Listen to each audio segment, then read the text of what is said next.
ਤੇ ਇਸ਼ਕ ਕੀਤਾ ਸੋ ਜਗਦਾ ਮੋਲ ਮੀਆਂ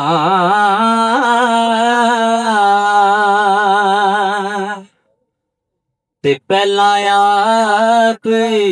ਰੱਬ ਨੇ ਇਸ਼ਕ ਕੀਤਾ ਓ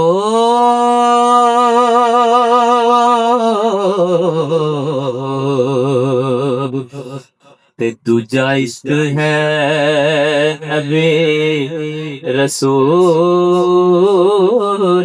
ਮੀਆਂ ਤੇ ਜੋ ਕੁਝ ਵੀ ਜਿਸਣ ਇਸ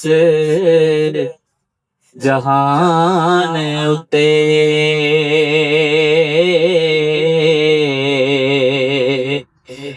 ਉਹੀ ਰੋਜ਼ ਕਯਾਮਤ ਲੈਣਗੇ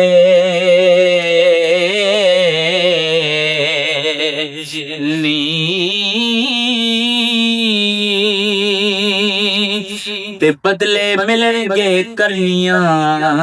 ਪਰਨੀਆਂ ਦੇ ਓ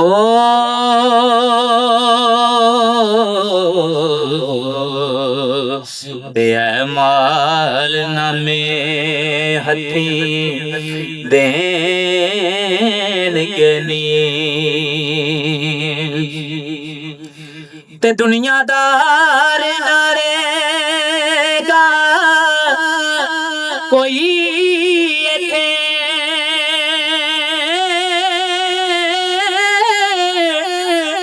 ਆਸ਼ਿਕ ਖਕਰੀ ਸਾਬਤ ਰਹਿਣਗੇ ਨੀ ਤੇ ਆਪੋ ਆਪ ਮਾਲੂਮ ਕਰ ਲੈਣ ਸਭੇ ਓ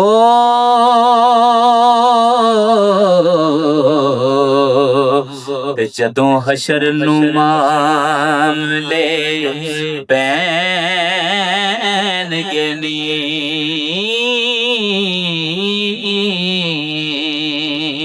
ਉਹ ਜਦੋਂ ਹਸ਼ਰ ਨੂੰ ਮਾਮਲੇ ਪੈਣਗੇ